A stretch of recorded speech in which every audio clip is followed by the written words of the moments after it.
Friday, money miners. Countdown to Christmas. Boys, I'm excited. I don't want to stop. I sort of do.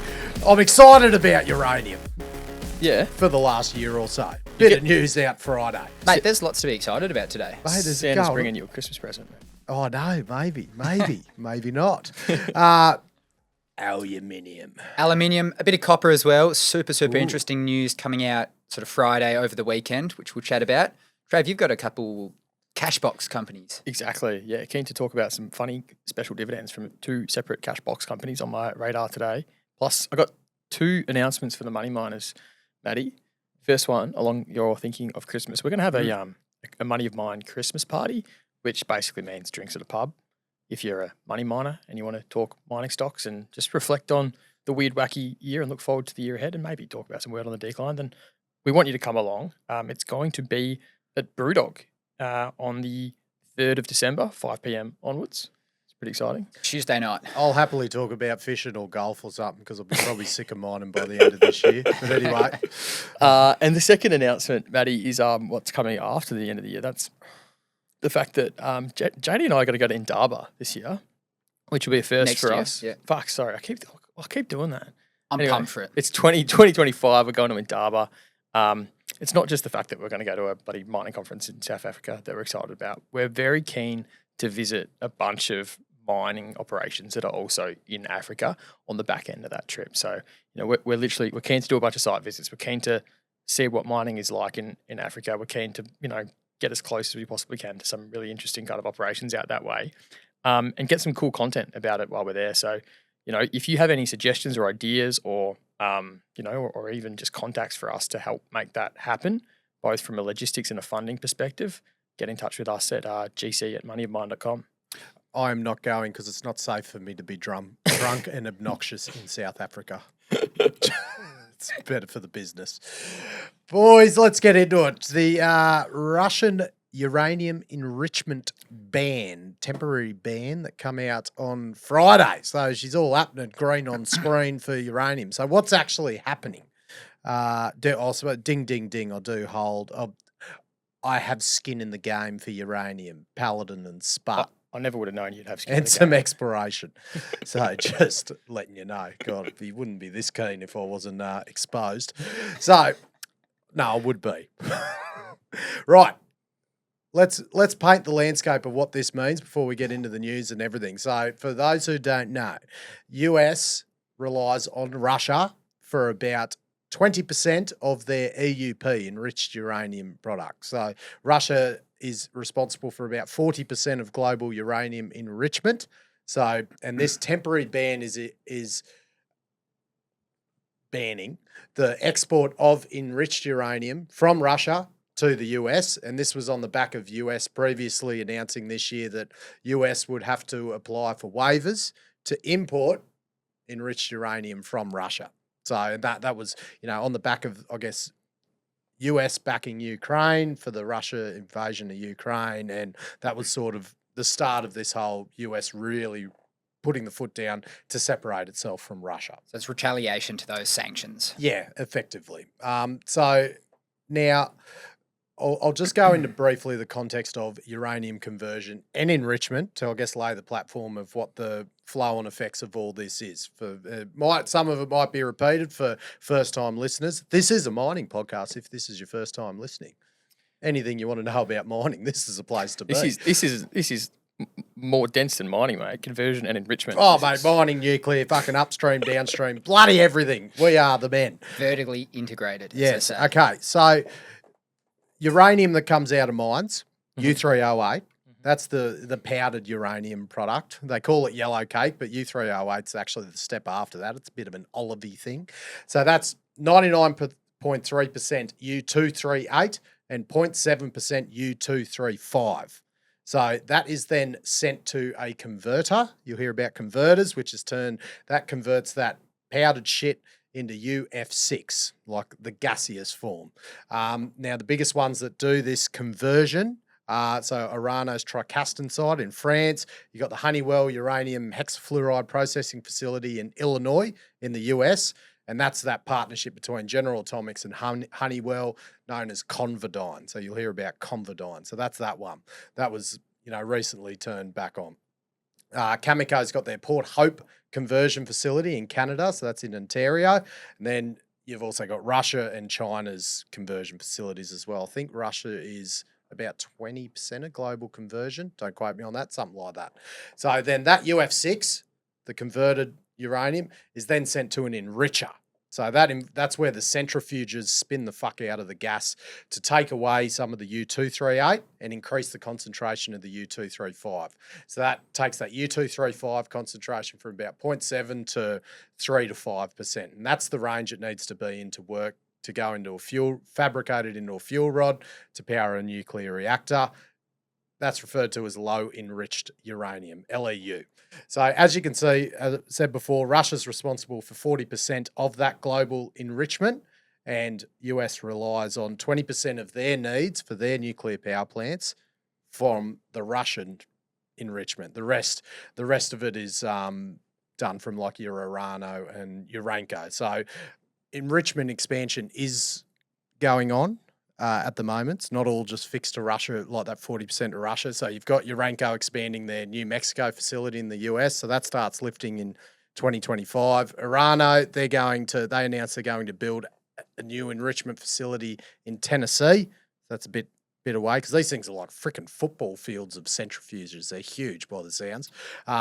Urano also expanding their Tricastin enrichment in France, 30% lift due in 2028.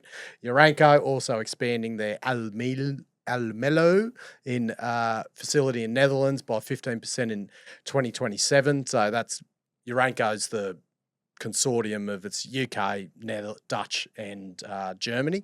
So they're the main ones. So that Urenco one in New Mexico, right now, my understanding is that makes up 1/3 of the enriched uranium demand that the reactors in the US need. In the US, yeah. And that expansion you're talking about is just a 15% expansion by 2027. So not there yet. And then obviously, so it's all in the pipeline. And then from what they say about, that's the enrichment. And then from what they say about the conversion at the moment, like the conversion's going to be like pretty skinny for the next few years. Because you look at the actual, like the UF6 price has increased fourfold since 2022, which is essentially the cost of conversion. Like enrichment prices tripled in the same period. So you can see the graph of the relative increase in conversion and enrichment to the actual spot price here, and it's like really started to skyrocket.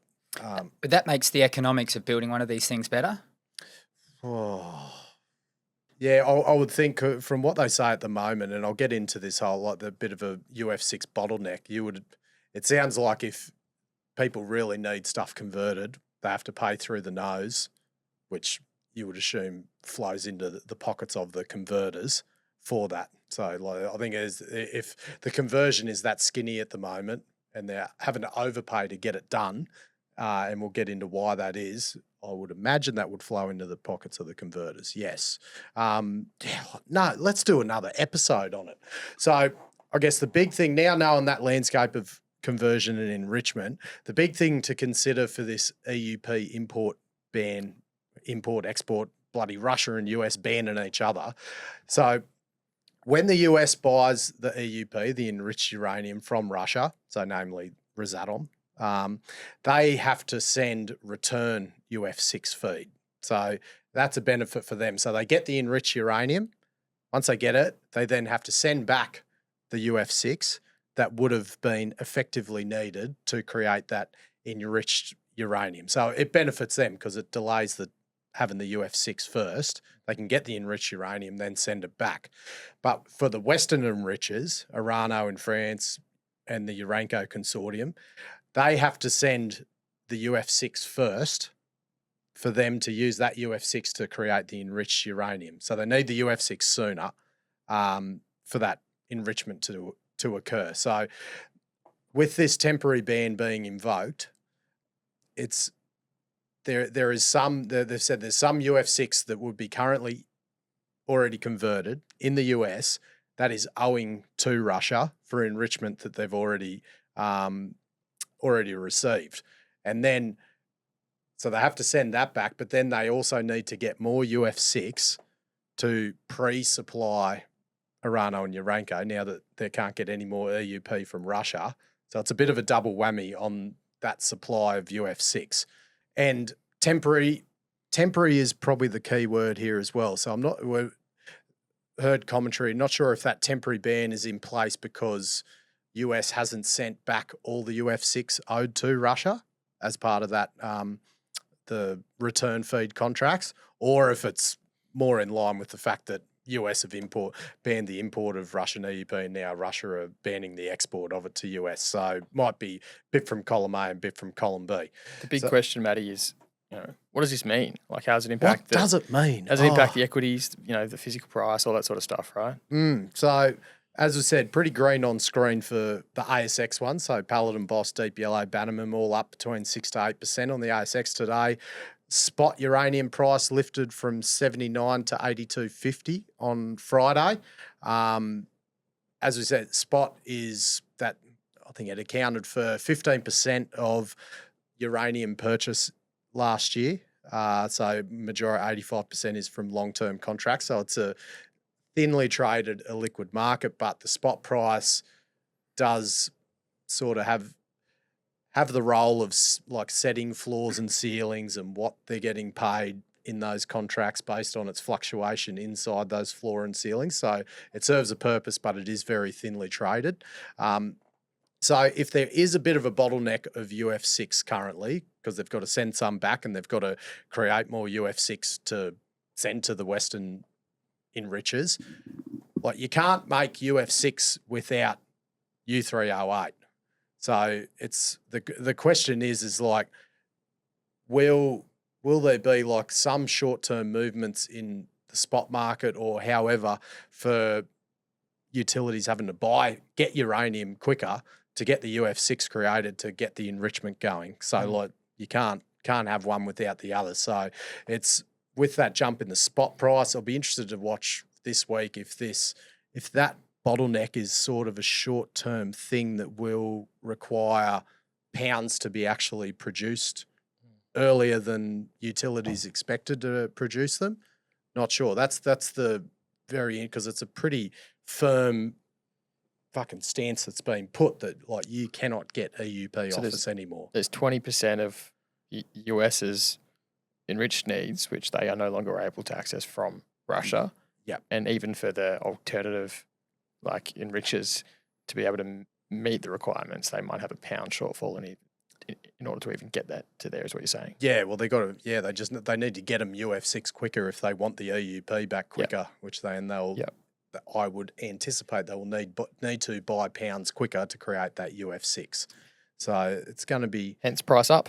Maybe it's only one day in, because this happened during trading. On the Friday night in the US, so just going to be an interesting week, because you can't go on Twitter at the moment without seeing something about, maybe it's just who I'm subscribed to, but something about bloody nuclear data centers, friggin' Elon Musk promoting nuclear, like it's wild at the moment. But this whole data center talk, it's like it doesn't really affect uranium supply and demand today.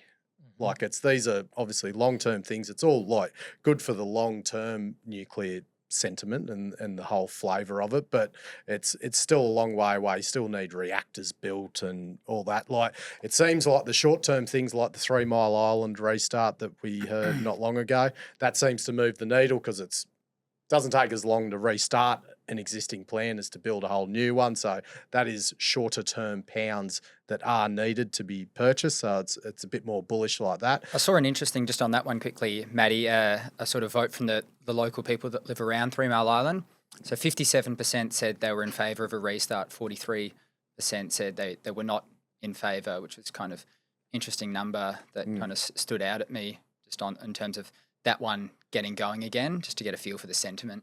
Well, mate, if it was a scheme of arrangement, it wouldn't get through. 57 in US or Australia. It's true. This is true. It's greater than 50. That's a good start. Don't forget, I haven't been able to confirm, but I haven't seen anything to say that Olympic Dam has resumed operations after they were smashed by a tornado.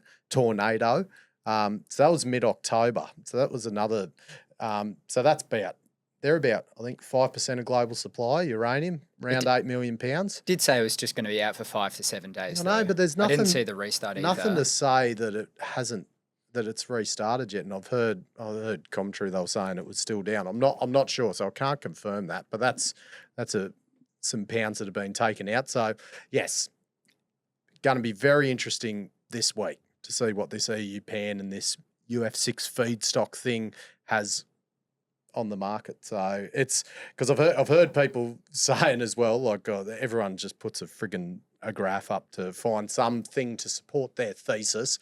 They're like, uranium, I'll bring up the graph. Uranium spot price is back at the same point 1 year ago before it went on the run from 80 to 105. And so it's just a perfect graph to support everyone's thesis. Good time to reflect on what actually caused that last year. And you can weigh up what's happening now and what's happening then. So that was sort of November to February when it had its run last year. Because September 4, that's when Cameco announced, so 2023, Cameco announced challenges at Cigar Lake, Key Lake, MacArthur River, and dropped production guidance by about 3 million pounds on a 100% basis. That the political upheaval in Nigeria had commenced, so that disrupted uranium shipments to European nuclear plants. So that because Orano was 63% owner of that Samare, operating the Arlit mine. So that was about 5% of global supply. You had Russia's invasion of Ukraine was ongoing, so everyone trying to debottleneck from Russia, decouple from Russia, sorry. 12th of Jan 2024, this was the big one. That's when Kazatomprom announced adjustment to the 2024 production due to sulfuric acid supply issues and construction delays. And then, 3 days after, that's when the spot price actually peaked at $105. So that's everything that happened back then. And this is where we are now. So another one you missed one there, Matty. December 9th, 2023, that's when DaishSat released their new all-terrain vehicle for remote gravity surveying. So that was in that period, developed by their in-house engineering business, Extreme Fabrications. Mate, I wouldn't underestimate DaishSat's influence on the uranium spot price at all. God, no. It was in that window. It happened then. Yeah. You want any sort of GFIS work, they can do it all, hey? Well, they ain't just got planes and helicopters, JD. They can go on the ground for magnetics, gravity and seismic. Bloody Nathan Daish is the man you need to call. His number's in the show notes, and most importantly, he is a GC. So you think GFIS, you think DaishSat? GC. All-terrain vehicles, helicopters. Gravity control. That's all you need to know. So, going to be an interesting week for the U-Bulls. I'm in a Twitter chat now with all the U-Bulls. I love it. What do you think? Well, just to flesh out the kind of the bear side of it, it's another fragile point in the whole nuclear supply chain. Like, not only do you need to restart or build all these reactors as well, but you now are realizing if you're in the States, hey, we should definitely be building our own converting and enrichment capacity because we can't rely on the current, status quo. Yeah. Yeah, So and I think it is happening with the New Mexico and Tennessee. Interesting one's going to be you'd say it's the DLE of uranium is the laser enrichment as well with Silex and that. I haven't dug too deep into that, but they're up more than any of the uranium miners today. Silex, how much are they up? 15-odd%. Yeah.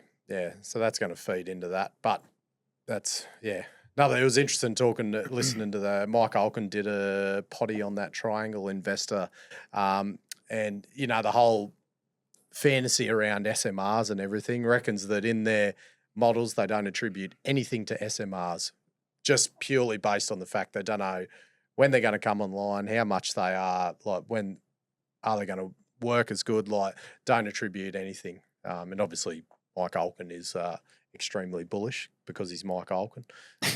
He'd have to learn too much other shit to go bullish on something else. So very interesting. That was a good yarn. So there we go. That's my Thanks, sit Matty. back and relax now. Hey, there's actually a bit of a geopolitical kind of theme to the show today. So going to talk about aluminium and a bit of copper as well now. Now, this time it is China-US as opposed to Russia-US. But you guys might have seen on Friday, the aluminium price pumped over 5% on the LME and futures were up almost 8.5%. I think they settled about 6% higher. And conversely, the aluminium price in China fell a couple percent. So here on the ASX, Alcoa, the CDI that trades here, up 7%, S32 up over 5%. And I think if there were more names kind of like the uranium space that are in this, supply chain, then people would be talking a bit more about it. But there's just not quite as much attention. And my memory of the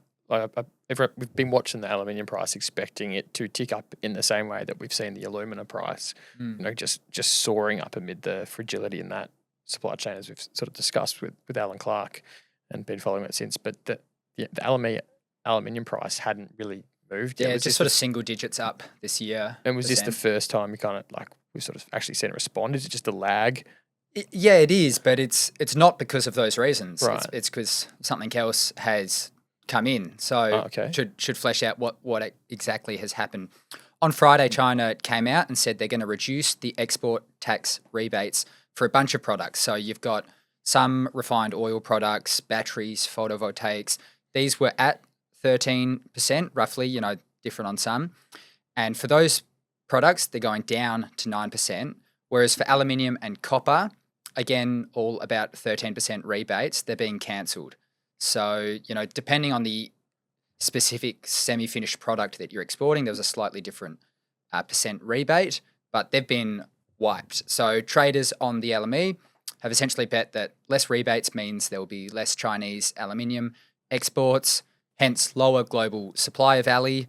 And on the back of that, you see a price bump on the international prices. Again, like I said, not in China. The world's just not getting along at the moment, are they? I was thinking the same, mate. No one's working together. How much easier would it be if we all just got along? Things would be cheaper. Far out. They need to get me in there. Get some good vibes. We'd have nothing to talk about though, Matty. Oh, no. So these changes are coming into effect pretty quick.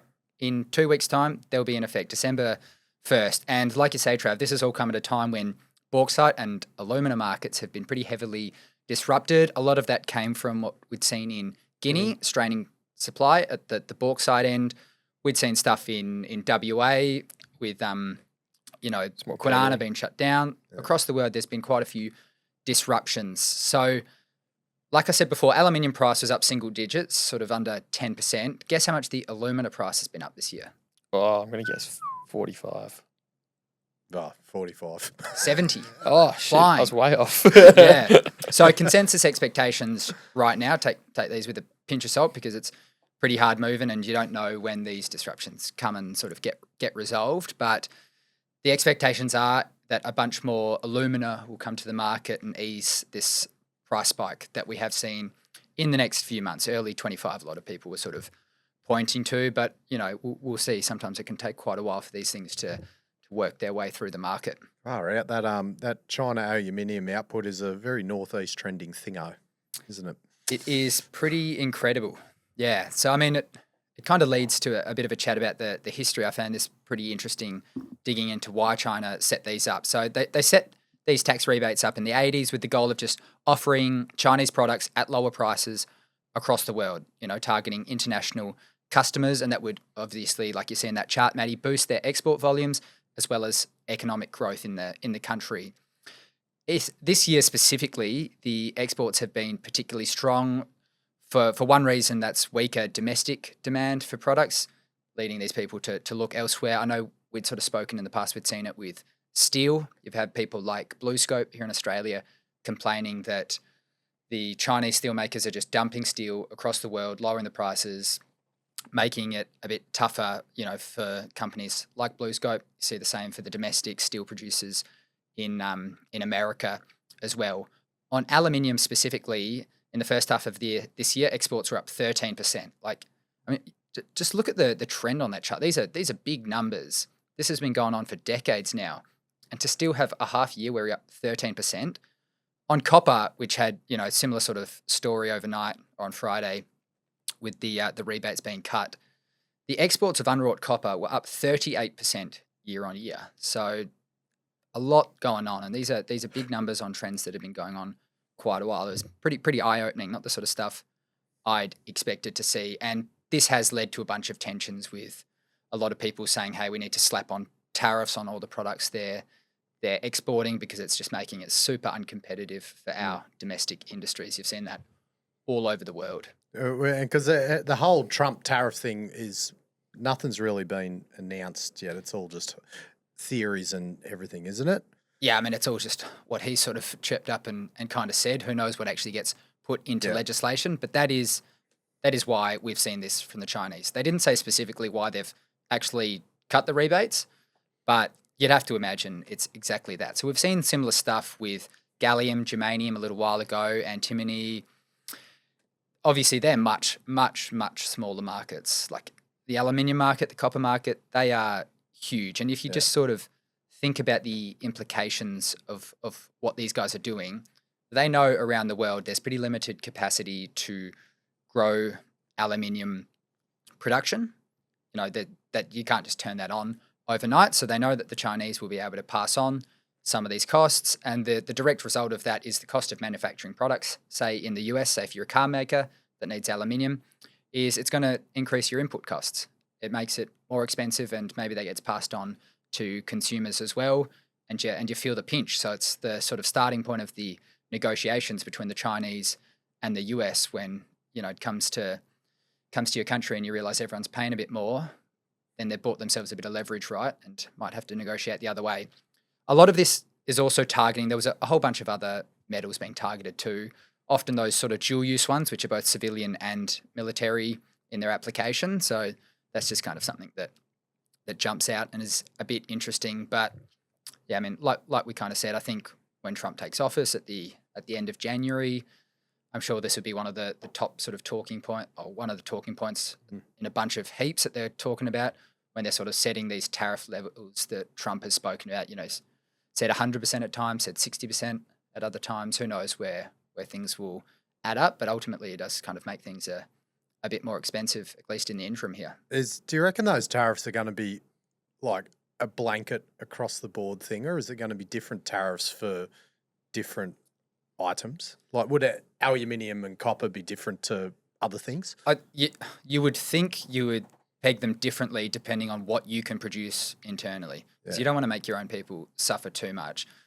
You kind of want to set the tariffs to protect your industry. But if you don't have an industry to sort of speak of in the certain production of whatever product that might be, then it's only going to hurt you to ramp it up. So aluminium would have to be a case there because it is so bloody China. Yeah, I mean, China is more than half the global production of aluminium. No surprises on that one. You're dead right. So rare earths would be another one. Like the control they've got there. Yeah, and it's not just end commodities. It's a whole range of things. You know, finished products. Like electric vehicles will come into the discussion. Heaps of different products will come into it. So I think it's bloody nuanced legislation, and I think it's more than just talking points. I think there's like some fleshed out kind of proposed policies that were a part of this campaign, which have nuance to it. So I should buy a BYD right now before the price goes up. I don't know if Australia will follow. I don't know if Australia will chuck on there. We don't have a car industry to protect. Yeah. So. Yeah. We might so their tariffs won't affect. Do you think they'll affect the price of things for us at all? Or potentially prices might all trend north and just inflation. But yeah, in terms of like the relative discrepancies in EVs, I don't know if if Australia is at as much of a risk of having tariffs put on Chinese EVs as the US. Yeah. Again, just one product. So we'll wait and see, but it's a very, very interesting time. Fun fact about aluminium. I didn't know this. Aluminium is like, especially in coal mines, it's like a bit of a frowned upon, not allowed, heavily regulated thing, because aluminium, if there's aluminium alloys and they strike steel, it could create a spark, and there's heavy regulation around how much aluminium can be in things. Risk of a fire. Not what you want in with the underground coal gaseous mine. stuff. No. So I didn't know that. I didn't realise that aluminium was a bit bloody voodoo. ChatGPT has actually informed me upon this discovery that there is no indication that Sandvik uses aluminium in their ground support solutions. No. I did try to call to confirm it, but I don't know. So I think based on, if you're thinking that possibly aluminium prices could lift with this China playing silly buggers, I don't think it's going to impact the ground support division of Sandvik. No. I don't think. Do you know what is in their alloys that Sandvik's ground support division uses? What's that? Pixie dust. Magic. it's just that is why they are the best bolts and mesh you could ever use. Yeah. That's something that doesn't change. And it's quite the metaphor, isn't it? Because like, even if China are playing silly buggers, the durability of Sandvik's ground support division is as durable as the bolts themselves. Like they could, like one Sandvik MDX bolt can hold up the weight of the underground mining industry. Like, been doing it for a while I'm getting now. philosophical. Talk about heavy shoulders for Derek. Oh yeah, it's just and like when you think Sandvik ground support division, you think Derek Hurd. Give yourself a Christmas gift, get an order in. Oh, get them in before bloody. Oh, even if doesn't matter when you put it in, they'll just get it to you anyway. Speaking of Christmas gifts, Matty, couple of unexpected special dividends from some listed cash boxes that caught my eye today. I found a pair of announcements which were kind of interesting this morning because they're both along the vein of, these listed kind of cash box companies paying out a special divvy to shareholders. So I've got two companies to talk about, and they both became cash box companies in pretty different ways. So I thought there'd be a story to tell on both of them. Oh, take it away. The first one is Red Hill Minerals. This is the company that previously held a 40% interest in the Red Hill Iron Ore joint venture. That is the project that MinRes did the deal on, and that is what is Onslow Iron Ore project today when we talk about that project. MinRes paid all up $400 million for that project in the deal, and Red Hill, they basically retained, in addition to getting paid that much money, they retained a 0.75% FOB royalty over over the project too. Now, Red Hill, because they got a bunch of cash in the door from these big chunky payments from MinRes, they've actually paid a series of special dividends to its shareholders to kind of distribute a good chunk of the cash it received. Today's announcement was that they're basically paying a fully franked 30-cent special divvy to shareholders. And, the stock price ticked up a little bit, so the shareholders were happy with that one. These days, I find the company kind of interesting, one of those interesting vehicles because, like, assume iron ore prices are US $100 a ton, then you'd expect Red Hill Minerals to get about 25 million Australian per annum in royalty revenue from the Onslow project. So that, sorry to interrupt, that 30-cent per share divvy, what's the share price? How much percent? What's the yield on that? They're about low $4. Okay, so about a bit less than 10%. Yeah. Up 8% when I looked on the day. God, that's Market not liked bad. it. Going up after you release a dividend. Pleasant surprise for shareholders. You don't see that.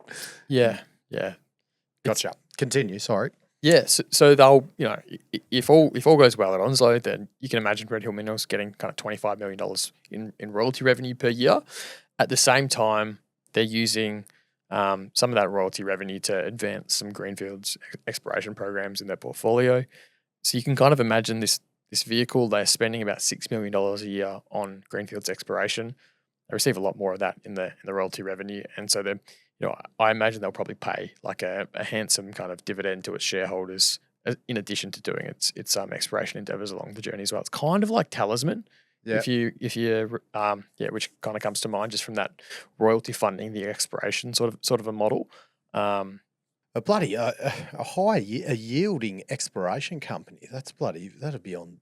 Oh, there you go. Never heard of it. Any other similarities to the great Talisman and?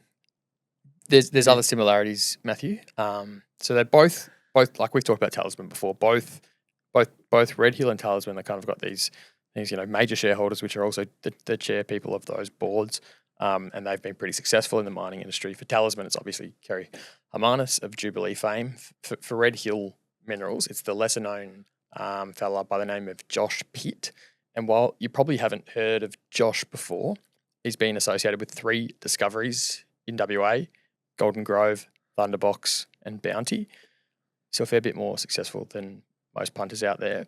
Bounty, I've heard one of the most seismic underground mines it was. They reckon Yeah, it was right. friggin' off its head. You people that worked at Bounty. Wow. Oh, yeah, anyway. I didn't know. Josh, I didn't know much he's about not it. Open's brother, is he?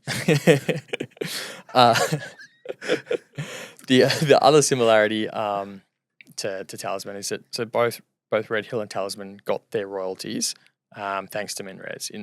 For Talisman, it was Wanmara royalty that paid the royalty income, and that funded the exploration. That's actually coming to an end if you read Talisman's latest announcement. So they're going to no longer have that royalty paying their revenue to fund the exploration.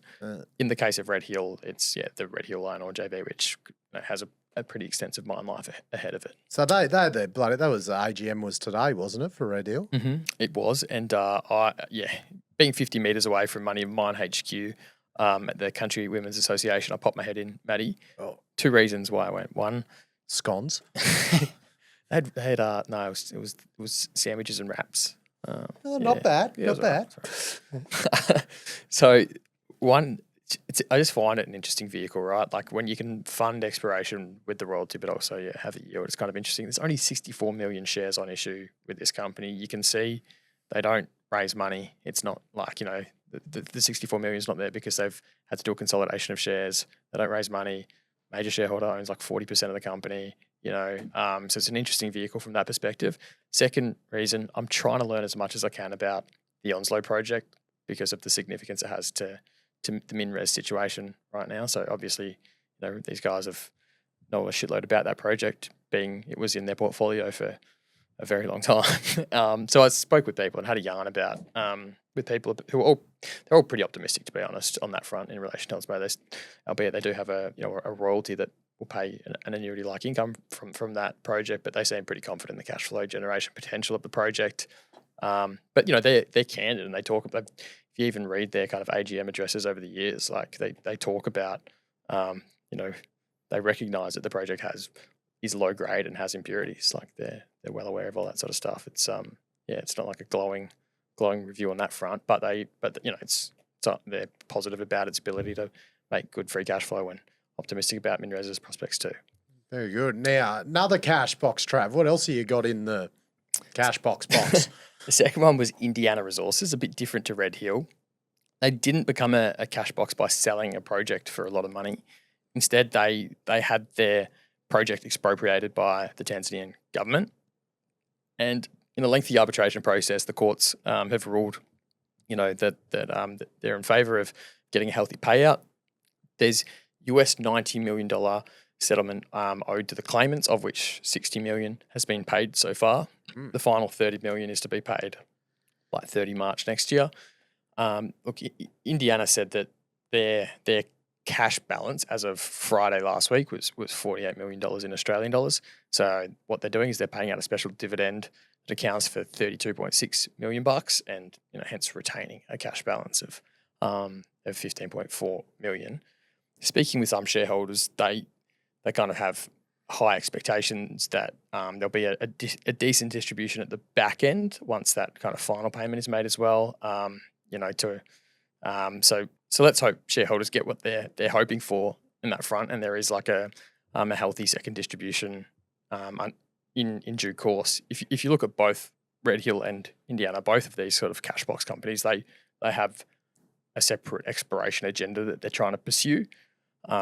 One of them is able to consistently fund that with a royalty, but if you just look at the two exploration agendas, Red Hill's team, at least with some discoveries, have a few more runs on the board with their greenfields exploration though versus Indiana. But interesting nonetheless, their share price was flat today. Very nice, Trav. Good digging, mate. Would never find that if you paid me for it. That is a Jeremy Raper company. That's why it's on my agenda. It's an interesting one. Right.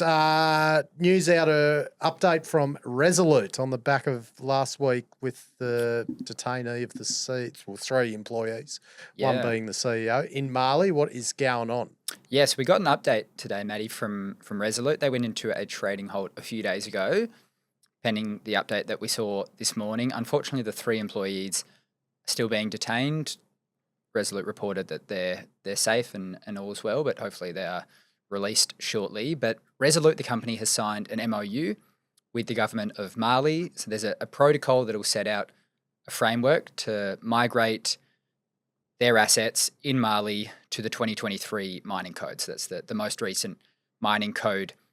There'll also be a couple payments totaling US $160 million. US 80 million is the initial payment that's already been made, and that'll settle all outstanding debts between Resolute and the government of Mali. So you'll see a further US $80 million to be paid in the coming months, and this will also be paid from the existing liquidity sources that Resolute say they've got. So just tapping into the funds that they've got, Resolute said that cash and bullion at the end of the last quarter of US 188 million. So 80 million of that is gone. They also had US 43 million in drawn debt. Plus the company had 140 million, this is all in US, in external debt facilities. They were with Nedbank and Citibank. I don't know about this, but I'd be curious about the bank's kind of positioning and lending any further cash. I don't know if they've got any sort of claims or can tell the company they don't want to, if they want to pull that sort of financing for further cash to go in. That's a sort of open-ended kind of question. But is that 140 undrawn? That US 140 is undrawn. Okay. Yeah, so not yet called upon. So the company now has an $830 million in Aussie dollar terms market cap. Net debt after the second payment, assuming that goes through in a few months' time, of US 15-ish million. So you can call it an EV of about $850 million. So it's in an interesting position, and the share price is less than half of what it was about a week ago, trading it was off a couple percent on the news today. So just looking into the new mining code and trying to get a feel for how things might look going forward, and importantly what Resolute might do, the decisions they might kind of make. So the new mining code outlines a minimum 10% free carried interest plus the option to purchase a further 20% for the government, that is obviously. And it's not yet clear on what terms you'd be purchasing that extra 20%. Like in the case of... So that's going up to 20% on top of the 10, so to go to 30% total or to go to 20% total? Yeah, so that is how it will be for new projects in Mali. With Syama, there is already a 20% government interest there. Although they have another deposit, sits sort of 35 kilometres away, Tabakoroni, that provides oxide feed to Syama. That is 90% Resolute owned. So that might be the first spot we see a bit of change on in country. Okay. Yeah, so and as you said, who determines the price for the extra, 10% in that one, but other ones 20%? Yeah, it's kind of interesting. That's a tough bartering. Yeah, and these are the sort of big talking points. There's also an obligation to give 5%, a further 5% to local Malian investors. Again, pretty ambiguous what sort of terms that would be on, but they stand out as the big kind of talking points because a lot of these changes in the mining code, they're more applicable to new projects coming online. You're talking about tax holidays after you build a project, all those sorts of things. So for projects already in play, bearing in mind that they were under the assumption that they were grandfathered, that clearly hasn't been the case. No. There's a few more open-ended kind of questions. And it kind of leads me to think, what is Resolute going to do? What's the sort of philosophy of the company going to be on investing further cash in country there? So they have expansion plans already underway. The Syama sulfide conversion plant is being constructed as we speak. It's scheduled to be commissioned in mid-2025. That was a $55 million CapEx project. This was the avenue to get Syama from 210,000 ounces to 250-odd thousand ounces, and they'd already outlined plans to get themselves up to that 400,000 ounce per annum number at Syama. I wouldn't be shocked if they sort of put those bigger expansion plans on ice, but it's a kind of delicate position. Maybe Mali will be like, no, we want to see you continue to invest in country, or we'll put the squeeze on a bit tighter. So that's pure speculation on my end. I don't really know. Resolute had sort of spoken about other growth projects. Obviously, they're mining in Senegal as well. They have sort of advanced-ish exploration projects in Guinea, and they've also spoken about exploration in Côte d'Ivoire. So maybe those things, that's a long process. These are exploration plays. We don't know where it goes. Maybe they look at sort of smaller scale, given the sort of trading values of some of the peers. There's not heaps out there, but I wouldn't be surprised if they're looking more at Côte d'Ivoire, Ghana, places they think they might feel a bit safer in. That sort of said, they're not completely flush with cash at the minute. There's something on the cash that you're missing there, and there's a contingent payment that will be due to them upon the sale of Ravenswood, which is expected Q1 next year, and I think it's like $100 million or something like that.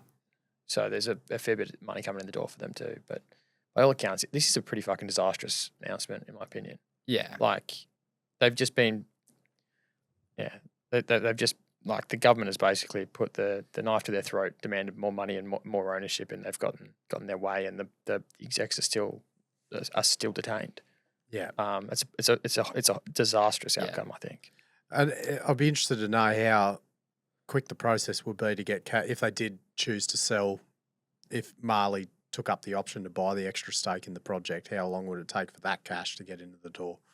What that process looks like. It's very, very tough. It would also be interesting to see what the other companies in the country are going to do. You know, we saw the sort of warning shots, and some of them try to sort of play ball and write some checks and stuff. But Barrick is operating at a much bigger scale, and they didn't kind of pay anywhere near this much. So they paid it earlier, but exactly. So is there something to read through there? Who knows? I mean, I saw some media outlets sort of reporting this was a warning shot to Barrick, which is kind of interesting on the back of what had kind of happened. But what are you really to do? You just got to keep on going once you've invested that sort of capital and do what you can, work with the government, try and make it a sort of cordial relationship and beneficial to both parties. But if you just fly in the country and they detain you, you know, you're in a rock and a hard place. Yeah, I'd be interested to know if there was anything in the lead up, if they were asking not as forcefully for money in the lead up. Well, they absolutely were. You go back and look at the quarterly report from Resolute, and there's wording to that effect. There is, you know, tough negotiations going on in Mali and Senegal as well. And, you know, we expect these discussions to continue, these challenges to kind of continue. So they're worth, you know, tax audits or whatever you like to call it, ongoing in the background. They could have been pretty forceful, who kind of knows. But obviously, if you're going to go in the country and you're the CEO, you've got some sort of confidence that you're not going to be detained. So, yeah, it's a very tough position. I'm sure that, you know, the company wouldn't want to really be operating there anymore, but it's not really a viable option. Like, I'm not sure if you could really sell this thing for anywhere near what you think it might be worth. But you'd think with those expansions and everything, like, it's obviously in both sides' best interest if those expansions go ahead, and like if that expedites Mali acquiring a stake to give Resolute the cash to then fund those expansions, like that looks like a win-win for both sides. But is it that simple? I don't know. Yeah. Is it the best use of your capital as well to keep allocating your capital in a country where, they're expropriating more of your resource? I suppose, but when you're already there and you're already operating versus going to build or greenfields elsewhere, that's the way up. I imagine they'd want to buy something in a different country as much as possible. Yeah. Every country is different though, so you got to weigh it up on its own sort of propositions. I don't want to paint all of the countries there with the same brush. A lot of them have operated in Africa in different countries, you know, sustainably for a long period and done well. Mali is a particularly tough spot to operate, and it's not gotten any better over the past few years. Was it good 2 years ago, but it's been on a downward trend, and it wasn't, you know, stand out to start with. Yeah, that's how you'd kind of put it. Yeah. So I mean, just fingers crossed they release the people and everyone is sort of safe and sound, and we'll sort of see where it goes from there. Go the merchants, I know. Bit of a somber note to wrap it up on. Yeah, very much so. Oh, God. Well, thank you to the partners. It's hard to, like, after talking about that, just to put the energy into the partners, but they deserve it. Go team. Go team. December 3rd as well. Remember the event. Up. Yeah. That's it. Down at the pub. Hook JD and Trav up with some site visits for Indaba. Yes. Get in touch. Another good shout I out. don't want to go to Mali though. Or the Congo. No, I can't go to DRC. Definitely going to the DRC. We're going. Yeah. That's actually safe. Is it? Yeah. That's fine. Oh, good on you. Anyway, we've got a couple partners to thank. I'm staying safe in West Perth. Mineral Mining Services, Grounded, CrossBoundary Energy, Sandvik Ground Support, CRE Insurance, K-Drill, DashSat, and Hoodaroo Money Miners. Hoodaroo, guys. The information contained in this episode of Money of Mine is of general nature only and does not take into account the objectives, financial situation or needs of any particular person. Before making any investment decision, you should consult with your financial advisor and consider how appropriate the advice is to your objectives, financial situation and needs.